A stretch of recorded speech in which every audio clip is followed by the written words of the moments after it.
अपने दर्शकों को नमस्ते, प्रणाम, सलाम, जोहार, जय हिंद।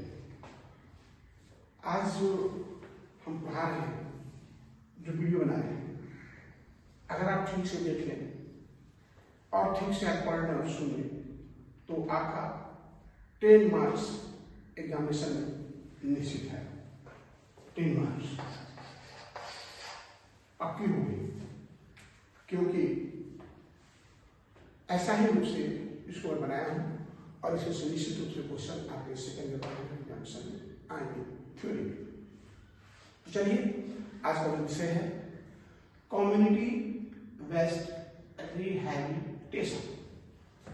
कम्युनिटी समुदाय बेस्ड आधारित रिहैबिलिटेशन पुनर्वास, यानी समुदाय आधारित पुनर्वास।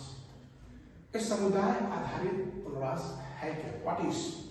तो हम इसमें सबसे पहले जानेंगे community. What is community? Community क्या है? What is community? कम्युनिटी क्या है? देखिए, कम्युनिटी किसी विशिष्ट धर्म, जाति, संप्रदाय जैसे हिंदू समुदाय, मुस्लिम समुदाय, नगरीय समुदाय अथवा ग्रामीण समुदाय लोग कहते हैं, यह हो गया कम्युनिटी समुदाय। और दूसरा आपके बीच में है, वह है रिहैबिलिटेशन। ये देखिए, रिहैबिलिटेशन व्हाट इज, क्या है रिहैबिलिटेशन? रिहैबिलिटेशन, इसमें दो शब्द है। जिस तरह से कम्युनिटी COM कम्युनिटी, उसी तरह से इसमें भी जो है आपका रिहैबिलिटेशन। रिमेंस पुनः, हैबिटेट करना यानी बसाना। इसका अर्थ है, पहले हम ठीक थे, बीच में किसी कारणवश हम अनहैप्पी कारण, किसी कारणवश हमने कुछ अस्वस्थता हुई, या एक एग्जाम्पल से समझ लें, पहले हम ठीक थे, एक्सीडेंट होने के कारण हमारा पैर में मोच हो गया, तो उसके लिए जो हम ST, PT, OT का सहारा लेते हैं या पुनर्वास करने के लिए, तो इसे हम रिहैबिलिटेशन कहते हैं। पुनर्वास, पुनर्स्थापित करना। अरे पुनर्वास एक ऐसी प्रक्रिया है जो चीजों को बहाल करती है, यानी पीड़ित के जीवन की गुणवत्ता को बेहतर बनाने तथा जहां तक संभव हो सके उन्हें उस प्रताड़ना जिसकी वह शिकार है, चाहे वह मानसिक, शारीरिक, आर्थिक, सामाजिक, उन प्रभावों के द्वारा उन्हें समर्थ बनाना है। यानी कहने का अर्थ है, कोई दिव्यांगजन पीड़ित है तो उसे हम कैसे हम सुधार करें और सुधार करके उसको समान जीवन जीने की जो बनाए, इसे रिहैबिलिटेशन करते हैं। यानी पुनर्स्थापित करना, खोई हुई शक्ति को प्राप्त करना। इसके बाद अब उठता है, क्या है CBR community? CBR community based rehabilitation क्या है? What is CBR? क्या है CBR? देखिए, C से कम्युनिटी समुदाय, बेस्ड रिहैबिलिटेशन यानी समुदाय आधारित पुनर्वास। देखिए, यह दो शब्दों से मिलकर बना है, समुदाय और पुनर्वास। उनकी क्षमता, जो पीड़ित हैं, विकास कर समाज की मुख्यधारा में जोड़ना ही CBR कहलाता है। यानी कहने का अर्थ है, यह एक सामुदायिक विकास रणनीति है। क्या है CBR? एक नंबर मिल जाएगा। क्या है CBR? तो साफ लिखिए, CBR सामुदायिक विकास रणनीति है, यानी सामूहिक रूप से विकास करने की जो हम रणनीति बनाते हैं, teaching, training, treatment, vocational trainings and others, तो वही कहलाता है कम्युनिटी रिहैबिलिटेशन। इसका उद्देश्य क्या है? AIIMS of CBR, AIIMS of CBR, 4 number AIIMS of CBR। इसका उद्देश्य अपने समुदाय के भीतर दिव्यांग व्यक्तियों के जीवन को बेहतर बनाना है। यानी इसका मुख्य उद्देश्य ये है, हमारे जो दिव्यांगजन है उसके समाज में उदाहरण लाने के लिए उसको सबल बनाना ही इसका उद्देश्य है। भाई इससे फायदे क्या है? बेनिफिट्स ऑफ सीनियर, इसके फायदे हैं स्वास्थ्य, शिक्षा, आजीविका, सामाजिक सशक्तिकरण या अन्य गतिविधियों को दिव्यांगजनों की भागीदारी लेकर के और उसकी जो बाधा है जो वह नहीं कर पा रहा है उसको दूर करना, यही फायदा है।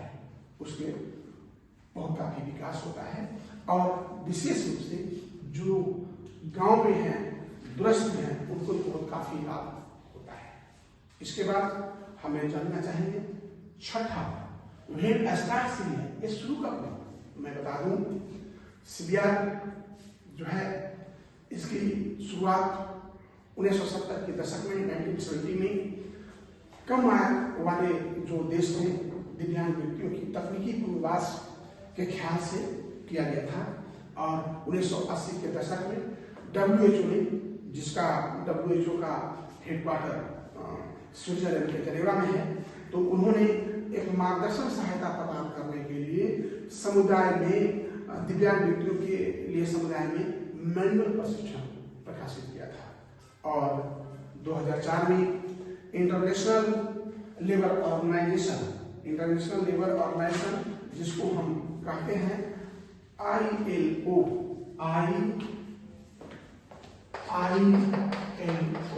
इंटरनेशनल लेबर ऑर्गेनाइजेशन, अंतर्राष्ट्रीय श्रम संगठन, इसकी भी जो है आपका मुख्यालय आपका स्विट्जरलैंड के जेनेवा में ही है। और इसके साथ ही यूनेस्को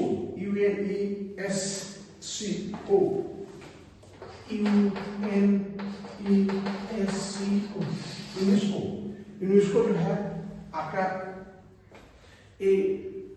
इसका मुख्यालय फ्रांस के पेरिस में है और इन लोगों ने WHO के द्वारा पुनर्वास अवसरों, समानता, गरीबी में कमी और सामाजिक समावेशन, समुदाय विकास के भीतर एक रणनीति के रूप में परिभाषित किया। यानी इसमें सिर्फ यही नहीं कि दिव्यांगजनों को सिर्फ ट्रेनिंग देकर के मुख्यधारा में लाना, बल्कि उनकी शारीरिक, उनकी मानसिक, उनकी आर्थिक, उनकी सामाजिक सभी तरह के विषयों में सुधार लाना इनका मुख्य उद्देश्य था। आगे देखिए प्रिंसिपल ऑफ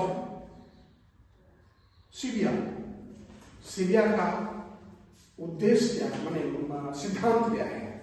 तो सीरिया का सिद्धांत जो है वो आप समझ लें। पहला समावेशन, इंक्लूशन, अर्थात समावेशन का दिव्यांग की समस्याओं और दिव्यांग लोगों को गतिविधियों को मुख्य धारा में रखना है और उसे जोड़ करके समाज जीवन जीने को बनाना है। दूसरा पार्टिसिपेशन यानी भागीदारी, समाज के सभी लोगों का भागीदारी होना चाहिए, चाहे वह परिवार हो, विशेष शिक्षक हो, हमारा नेबर हो, आसपास के लोग हों, सभी का सहयोग होना चाहिए। क्योंकि अगर कोई व्यक्ति सहयोग नहीं करेगा, अवहेलना करेगा, तो हमारे दिव्यांग के मन में हीन भावना उत्पन्न होती है। क्या है अगर पढ़ेगा, आज का पढ़ाई नहीं कर रहा है, दे आर नेगेटिव। तो ये सबको कॉर्पोरेशन की भावना होना चाहिए। आदमी सहयोग मन से, वचन से, कर्म से भी करता है, कभी किसी को हरास नहीं करना चाहिए। तो दिव्यांग लोगों को भी आप हरास न करें, उस पर हंसे नहीं, आप उसके साथ हंसने का प्रयास करें। और तीसरा है पार्टनरशिप, साझेदारी। यह प्रभावी साझेदारी होना चाहिए। कुछ हम कर रहे हैं, कुछ सरकार करे, कुछ समाज करे। आने कहने का अर्थ है चाहे वो गवर्नमेंट ऑर्गेनाइजेशन हो, नॉन गवर्नमेंट ऑर्गेनाइजेशन हो, समाज हो, सबकी प्रभावी पार्टिसिपेशन, साझेदारी होनी चाहिए। चौथा है सस्टेनेबिलिटी का मतलब होता है अस्थिरता। देखिए सीरिया कार्य को लंबे समय चलने वाला होना चाहिए। क्यों? क्योंकि जो भौतिक दिव्यांग बच्चे हैं वो स्लो लर्नर होते हैं, देर से सीखने वाले होते हैं। मैं आपको पढ़ा रहा हूँ, समझा रहा हूँ, आप समझ रहे हैं। लेकिन जो हमारे भौतिक दिव्यांग हैं वो आप ऐसा नहीं है कि हम आप लेक्चर दे रहे हैं और आप समझ रहे हैं, ऐसा नहीं है। उनको समझाने के लिए स्पेशल एजुकेशन की तरह बताना पड़ता है और उनके लिए समय होना चाहिए। और जो भी प्रक्रिया है वो टिकाऊ होना चाहिए। अगर नहीं होगा तो बच्चे नहीं सीख पाएंगे। सो दैट सस्टेनेबिलिटी यानी स्थिरता होना चाहिए, टिकाऊ होना चाहिए। सीबीआई का एक सिद्धांत है सामुदायिक विकास और पांचवा फैसिलिटेशन यानी सुविधा। भाई देखिए हम लोग की थोड़ी कम सुविधा रहेगी तो हम लोग काम चला रहे हैं, लेकिन दिव्यांग लोगों के लिए कुछ उनको व्यक्तिगत आवश्यकता होती है जिसके लिए मल्टी सेक्टोरियल सहयोग की आवश्यकता है। जैसे उनको सुनने के लिए मशीन, चलने के लिए व्हील चेयर, उनको रैंप या अन्य आर्टिफिशियल, तो मल्टी सेक्टोरियल सहयोग की आवश्यकता है उन्हें। इसलिए व्यक्तिगत सुविधाओं को देखते हुए उनको सहयोग करना आवश्यक होता है। और छठा है आपका gender sensitivity and special needs. देखिए बौद्धिक दिव्यांग बच्चे बच्चियां जो हैं उनको अपने लिंग के बारे में उनको बिना पता अब जानकारी नहीं होती है। कभी वह अमानवीय व्यवहार करते हैं सेक्सुअल प्रॉब्लम होने के कारण, उनको लज्जा अवसर वही कई बच्चों में नहीं होता है। तो इस समय में हमारा समाज का उत्तरदायित्व है, हमारा उत्तरदायित्व है इसे समझना कि आखिर अगर वो अनडिजर्व बिहेवियर कर रहा है सेक्सुअल के प्रति तो उसे हमें समझना होगा। ऐसा नहीं कि उस पर हम उल्टा वार करें, उल्टा हम कोई कार्रवाई करें, यह ठीक नहीं होगा, क्योंकि वह किसी चीज को समझ नहीं रहा कि ये क्या है और क्या करना चाहिए। इसके बाद इक्विटी। इक्विटी क्या है? निष्पक्षता। कहने का मतलब है समान नागरिकता, जैसे हम आप हैं उसके लिए नागरिकता है, समान अवसर मिलना चाहिए। 1995 जो PWD एक्ट उसमें दिया हुआ है, तो बिना पक्षपात हम पढ़ा रहे हैं इस बच्चे को, तो बहुत अच्छा पढ़ने वाला है, इसको पढ़ाएंगे बहुत अच्छा करेगा। और ऐसा नहीं कि पढ़ने कमजोर है इसको हम ना पढ़ाएं, नहीं, हमें जितने विद्यार्थी हैं सभी को समान भाव से, उसी तरह से दिव्यांगजनों को समान भाव से बिना निरपेक्ष समान तरीके से उसको सुविधा देकर के आगे बढ़ाना होगा। Self advocacy. आठवां है सेल्फ एडवोकेसी। सेल्फ एडवोकेसी का अर्थ है यह एक सामुदायिक धारणा है, व्यक्तिवादी नहीं। यानी बातचीत के लिए दिव्यांगजनों को भी साथ लेना चाहिए, उनको बोलने का समय देना चाहिए ताकि वो अपने मनोभाव की बात को रखें। मैं बताता हूँ अपने स्तर से, अपने समाज जीवन का। जब हम पढ़ते थे गुरु जी इतनी पिटाई करते थे कि अगर वो बोल देते थे कि दूध का रंग कैसा है, लाल है ना, हम लोग सब बोलते थे हाँ सर लाल रंग है, जबकि दूध का रंग तो व्हाइट है। क्यों बोलते थे? मार खाने से अच्छा है कि गुरु जी जो बोले वही बोल। तो बच्चों को डराना, बच्चों को धमकाना, बच्चों के साथ एकदम फुल्ली फ्रेंडशिप व्यवहार करिए ताकि वो अपने मन के भाव को पूर्ण रूप से आपको रख सके और उसकी आप भावना को समझ करके उसको आप ट्रेनिंग दे सकें। नौवां है सशक्तिकरण यानी एम्पावरमेंट। एम्पावरमेंट यानी उसे सरकार जो है सबको नौकरी नहीं दे सकती। कुछ लोग पसंद करते हैं स्वयं का रोजगार करना, अच्छी बात है, अपने आप मालिक बनिए, छोटा मालिक बनिए, अपना बनिए। तो इन बच्चों को भी कुछ व्यवसायिक प्रशिक्षण यानी स्किल ट्रेनिंग दे करके आत्मनिर्भर होने के लिए हम उसको रोक सकते हैं ताकि वह अपना जीवन यापन शांतिपूर्वक कर सके।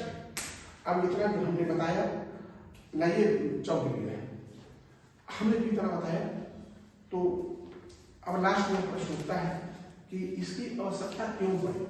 ये जो सीबीआई है समुदाय आधारित कार्यक्रम की आवश्यकता क्यों पड़ी? देखिए सामुदायिक आधारित प्रवास कार्यक्रम की आवश्यकता क्यों पड़ी? इसका सबसे बड़ी मतलब यह है कि दिव्यांग बच्चों को समाज की मुख्य धारा में जोड़ने के लिए समुदाय आधारित प्रवास कार्यक्रम की आवश्यकता है। यानी हम अकेले नहीं कुछ कर सकते, हमें उसके परिवार का भी सहयोग लेना है। अगर गार्जियन चाहे किसी बच्चा को हम जीवन में भेजेंगे, हमारा बच्चा सब ठीक ठाक हो जाएगा, हमको जादू का छड़ी नहीं करके बच्चे को ठीक कर रहे हो। हमारे यहाँ का बच्चा 3 से 4 घंटा रहता है, 5 घंटा रहता है, बाकी समय आपके पास बिताता है। आपकी दायित्व है आप भी इसको सहयोग करें। हमारा समाज का भी दायित्व है कि इसको टूंगा कोट की ना फंसे, इसको अपमान दृष्टि से न देखें, हे दृष्टि से न देखें, क्योंकि अगर उसको निरंकुश दृष्टि से देखिएगा तो उसमें जो विकास का वो अभी कहीं नहीं कर पाएगा। अतः समुदाय आधारित पुनर्वास की आवश्यकता इसलिए है कि जिसमें सबका सहयोग मिल सके, और अभी नारा है सबका विकास, सबका सहयोग, सबका विकास। तो इसके साथ हमारा आज का जो सीरियल है कम्युनिटी बेस्ड रिहैबिलिटेशन समुदाय आधारित पुनर्वास का मेरा लेक्चर खत्म होता है। और मैं समझता हूँ जो ढंग से पढ़े हुए 10 नंबर का क्वेश्चन निश्चित से बना देंगे।